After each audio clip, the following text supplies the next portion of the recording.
ಒಂದು ಬಾರಿ ಅಲ್ಲ 1000 ಬಾರಿ ಧನ್ಕರ್ ಅವರ ಮಿಮಿಕ್ರಿಯನ್ನ ಮಾಡ್ತೀನಿ. ಇದು ಆರ್ಟ್ ಅಂದ್ರೆ ಒಂದು ಕಲೆ. ಮಿಮಿಕ್ರಿ ಮಾಡೋದು ಒಂದು ಕಲೆ. ಈ ಕಲೆನ ನಾನು ಅಳವಡಿಸ್ಕೊಂಡಿದ್ದೀನಿ, ನಾನು ಮಾಡೇ ಮಾಡ್ತೀನಿ ಅಂತ ಟಿಎಂಸಿ ಸಂಸದ ಕಲ್ಯಾಣ್ ಅವರು ಒಂದ್ ರೀತಿ ಉದ್ದಟತನದ ಹೇಳಿಕೆಯನ್ನ ಕೊಟ್ಟಿದ್ದಾರೆ. ಅವ್ರು ಈಗಾಗಲೇ ಮಾಡಿರೋದೇ ತಪ್ಪು ಅಂತ ಎಲ್ಲರೆಡೆ ಒಂದ್ ರೀತಿ ಹಾವಳಿ ತರ ಎದೋಗಿತ್ತು.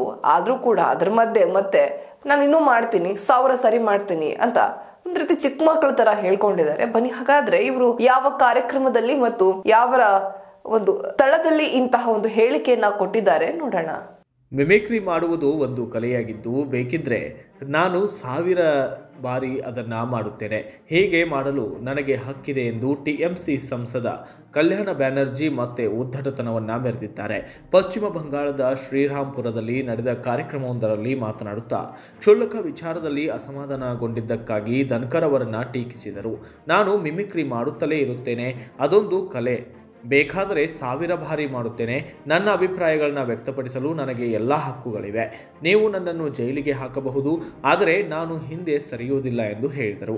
ಬ್ಯಾನರ್ಜಿಯವರ ಮಿಮಿಕ್ರಿಯಿಂದ ರೈತ ಸಮುದಾಯಕ್ಕೆ ಅವಮಾನವಾಗಿದೆ ಎಂಬ ಉಪರಾಷ್ಟ್ರಪತಿ ಜಗದೀಪ್ ಧನ್ಕರ್ ಹೇಳಿಕೆಯನ್ನ ಉಲ್ಲೇಖಿಸಿದ ಟಿಎಂಸಿ ಸಂಸದರು ಧನ್ಕರ್ ಅವರು ಜೋಧ್ಪುರದಲ್ಲಿ ಕೋಟ್ಯಾಂತರ ಮೌಲ್ಯದ ಆಸ್ತಿ ಮತ್ತು ದೆಹಲಿಯಲ್ಲಿ ಐಷಾರಾಮಿ ಫ್ಲಾಟ್ ಹೊಂದಿದ್ದಾರೆ. ಅಲ್ಲದೆ ಅವರು ಲಕ್ಷ ರೂಪಾಯಿ ಮೌಲ್ಯದ ಸೂಟ್ ಧರಿಸುತ್ತಾರೆ ಎಂದು ಆರೋಪಿಸಿದರು. ನಂತರ ಇದೇ ವೇಳೆ ಸಂಸತ್ತಿನಲ್ಲಿ ನಡೆದ ಭದ್ರತಾ ಲೋಪದ ಕುರಿತು ಮಾತನಾಡುತ್ತಾ ಪ್ರಧಾನಿ ನರೇಂದ್ರ ಮೋದಿ ಅವರನ್ನ ಟೀಕಿಸಿದರು. ಬಿಜೆಪಿ ಸಂಸದರೊಬ್ಬರು ಇಬ್ಬರು ಒಳನುಗ್ಗುವವರಿಗೆ ಸಂದರ್ಶಕರ ಪಾಸ್ಗಳನ್ನು ನೀಡಿದ್ದರು. ಬಳಿಕ ಅವರನ್ನ ಉಳಿಸುವ ಸಲುವಾಗಿ 146 ಜನ ವಿರೋಧ ಪಕ್ಷದ ಸಂಸದರನ್ನ ಅಮಾನತುಗೊಳಿಸಲಾಗಿದೆ ಎಂದು ಬ್ಯಾನರ್ಜಿ ಟಾಂಗ್ ಒಂದನ್ನು ನೀಡಿದ್ದಾರೆ. ಇನ್ನು ಮಿಮಿಕ್ರಿ ಮಾಡಿರುವ ಪ್ರಕರಣ ಸಂಬಂಧ ಕಲ್ಯಾಣ ಬ್ಯಾನರ್ಜಿ ವಿರುದ್ಧ ನವದೆಹಲಿಯ ಪೊಲೀಸ್ ಠಾಣೆಯೊಂದರಲ್ಲಿ ದೂರು ದಾಖಲಾಗಿದೆ.